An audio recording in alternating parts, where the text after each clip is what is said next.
Hello grand master மல்லிகார்ஜுமன் அன்பு வணக்கங்கள். இப்போ நான் பிறந்த வீட்டில் சீராடிட்டு வருவோம் இல்லையா, அதை பற்றி நான் உங்களுக்கு சொல்ல போகிறேன். பொதுவாக பார்வதி தேவி தனது பிறந்த வீட்டில் சீராடி விட்டு தெப்பத்தில் புகுந்த வீட்டிற்கு வருவதாக ஐதீகம். பார்வதி தேவிக்கு பிறந்த வீடு எது? அவளுடைய அண்ணன் மகாவிஷ்ணு வீடு தான். மகாவிஷ்ணு எங்கு வாசம் செய்கிறார்? பார்க்கடலில் என்கிறீர்களா? அதனால்தான் பார்வதி தேவி பிறந்த வீட்டுக்கு போயிட்டு தெப்பத்தில் புகுந்த வீடு வருகிறாரோ.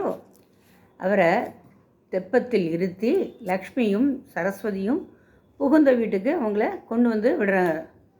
அப்போது தெப்பத்தில் சாமரம் வீசுகிறாங்க அவளுக்கு. அப்புறம் சரஸ்வதி தேவி தெப்பத்தில் வீணை இசைத்து பார்வதி தேவியை மகிழ்ச்சி கடலில் ஆழ்த்திறாராம்.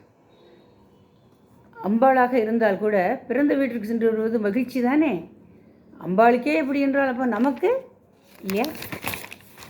நானும் கடந்த 26/12/2024 அன்று என்னுடைய தம்பி வீட்டிற்கு என்னுடைய தங்கையோடு சென்று வந்தேன். என் தம்பியும் அவன் மனைவியும் எங்களை இன்முகத்துடன் வரவேற்று நல்ல விருந்தளித்து உபசரித்தனர்.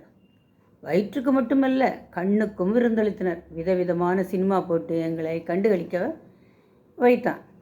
தியேட்டருக்கு சென்று படம் பார்க்கலாம் என்று அழைத்தார்கள்.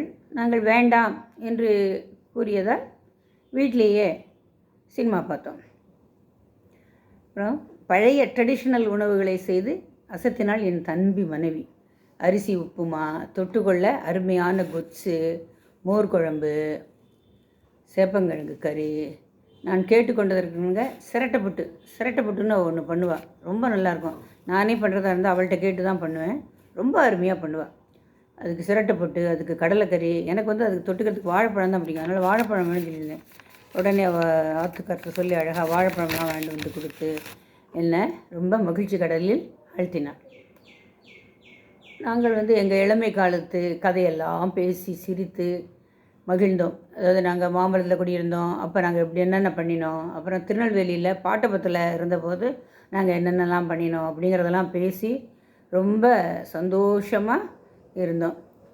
அன்றைக்கி சாயங்காலம் எங்கள் சின்னண்ணா மன்னி 2 பேருமே வந்திருந்தாக. அவளோடையும் சேர்ந்து ஜாலியாக அரட்டை அடித்தோம். இன்றைக்கி எங்கள் பெரிய மன்னி கூட வரேன்னு சொல்லியிருந்தா. ஆனால் ஏதோ ஒரு சந்தர்ப்பத்தினால அவங்களால அன்றைக்கி வர முடியல. அடுத்த நாள் வந்தா. நாங்கள் அதுக்குள்ளே அங்கேருந்து புறப்பட்டதான் 29/12/24 இன்றைக்கி புறப்பட்டு என்னுடைய தங்கை மகள் ஜெயஸ்ரீ வீட்டுக்கு சென்றோம். அவள் என்னுடைய தங்கை மகள் மட்டுமல்ல, என்னுடைய மகளும் கூட.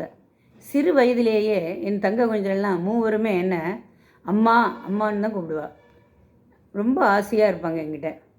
அவர்கள் மட்டுமல்ல, அவர்களுடைய குழந்தைகளும் என்னையும் அம்மம்மா என்று தான் அழைப்பார்கள்.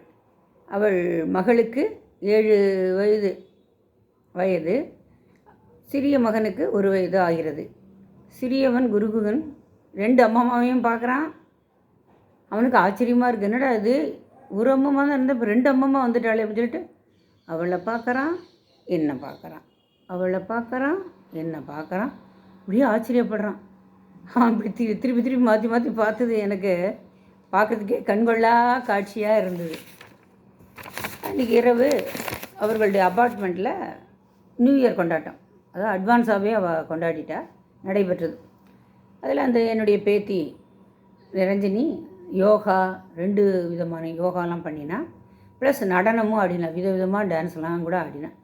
அதையெல்லாம் கண்டு கழித்து விட்டு அன்றைக்கி நைட்டு அதில் தங்கிட்டு 30/12/24 அன்று என்னுடைய சின்னண்ணா வீட்டுக்கு வந்தேன். பிறந்த வீட்டுக்கு சீராட போகிறேன்னு சொன்னேன் இல்லையா, தம்பியாத்துக்கு போயாச்சு. அப்போ இன்னொரு அண்ணாவத்துக்கு போகட்டோமா, அதனால் அங்கேயும் போனேன். அங்கு என் அண்ணன் பேரன், அண்ணனோட பேரன் சொல்ல முடியாது, அவன் என் பேரன் தான் சொல்லுவேன், அந்த அளவுக்கு பாசமாக இருக்கும். ஓடி என்னை ஆற தழுவினான். அந்த அன்பிற்கு ஈடு இணையே கிடையாது. எனது அண்ணாவும் மன்னியும் மிகவும் அன்புடன் என்னை உபசரித்தார்கள். மதினியோ மாதாவோ என்ற பழமொழிக்கு ஏற்ப என்னை மகளாக எண்ணி எங்கள் மன்னி அன்புடன் உபசரித்தாள். நாங்கள் எல்லோரும் டூர் போனால் என்னை எப்போதும் தாயுள்ளத்தோடு உபசரிப்பார். அவங்க ரூமில் காஃபியை போட்டு கொண்டு வந்து என் கையில் கொடுத்து விட்டு தான் அப்புறம் தான் தானே போய் காஃபி குடிப்பாள். அப்படி பார்த்து செய்வாள் எங்கள் மன்னி. அதே மாதிரி வெளியில் போகும்போது வரும்போது இன்னும் கொஞ்சம் முடியல, கொஞ்சம் நடக்க முடியல, அப்படி ஏதாவது நான் மனசால நினச்சா போகிறோம். உடனே அவளுக்கு எப்படி தான் தெரியுமோ தெரில, அவளும் சரி என்னுடைய தம்பி ஒய்ஃபும் சரி உடனே ஓடி வந்து, அக்கா ஏதாவது பண்ணுறதா வாங்க, நாங்கள் கூட வரோம், நாங்கள் கூட வரோன்ட்டு எப்போதுமே அப்படி அரவணைச்சு செல்லக்கூடியவர்கள் 2 பேருமே. அந்த அன்பெல்லாம் நான் எப்படி என்னன்னு சொல்கிறது, அவ்வளோ பாசமாக உள்ளவர்கள் அவர்கள்லாம். எங்கள் பெரிய மண்ணியும் இருக்கணுங்கிறதுக்காண்டி வரணையும் சொல்லி தான், ஆனால் பாவம் வர முடியாமல் போயிடுது. அவங்களும் என்கிட்ட ரொம்ப பிரியமாக இருப்பாங்க. அப்புறம் சின்ன வீட்டில் 2 நாள் சீராட்டப்பட்டேன். விதவிதமாக சமைச்சு போட்டு விதவிதமாக செஞ்சு கொடுத்து எல்லாம் பண்ணினான். அது மட்டும் இல்லை, போகும்போது புதுசாக புடவை வேறு வாங்கி கொடுத்தேன். நான் அது கொஞ்சம் கூட எதிர்பார்க்கவே இல்லை. ஆனால் இப்போ தான் கார்த்திகைக்கு புது புடவை வாங்கி கொடுத்துட்டு போனேன். அண்ணாவும் மண்ணியும் இங்கே வந்து மயிலாப்பூரில் நான் இருக்கிற இடத்துக்கு வந்து சீர் வச்சு கொடுத்துட்டு போனான். திருப்பி பார்த்தா இன்னொரு புடவை, அழகான ஒரு புடவையை வாங்கி கொடுத்தாங்க. எனக்கு என்ன சொல்கிறதுனே தெரில, அவ்வளவு சந்தோஷமாக இருந்தது. அதுக்கப்புறம்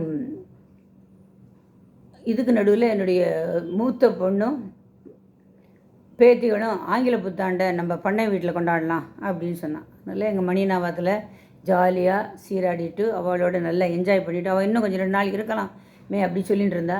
ஆனால் என் பொண்ணு கூப்பிட்டதுனால நான் அங்கேருந்து கிளம்பிட்டேன். மிகவும் ஜாலியாக இருந்துட்டு அப்புறம் அங்கேருந்து எங்களுடைய பண்ணை வீட்டுக்கு புத்தாண்டை கொண்டாடுறதுக்காக வேண்டி பண்ணை வீட்டுக்கு வந்தேன். என்னுடைய மகளும் மயிலாப்பூர்லேருந்து பண்ணை வீட்டுக்கு வந்தாங்க. நாங்கள் எல்லோரும் ஒன்றா அங்கே சந்தித்து கேக்கெல்லாம் வாங்கி நியூ இயர் கேக்கெல்லாம் அழகாக வெட்டி எல்லாரோடையும் ஜாலியாக சந்தோஷமாக கொண்டாடினோம். இந்த மாதிரி என்னுடைய பொண்ணு தன்னுடைய பிறந்த வீட்டுக்கு வந்து சீராடிட்டு போனான். இப்படி நம்ம பிறந்த வீட்டுக்கு போய் சீராடிட்டு வர்றதுனால நமக்கு மனதில் ஒரு மகிழ்ச்சி உண்டாகிறது. நம்ம இன்னமும் கொஞ்சம் ஆரோக்கியமாக ஆகிடும். பிறந்த வீட்டு சீராட்டம்னா சும்மாவா? வணக்கம்.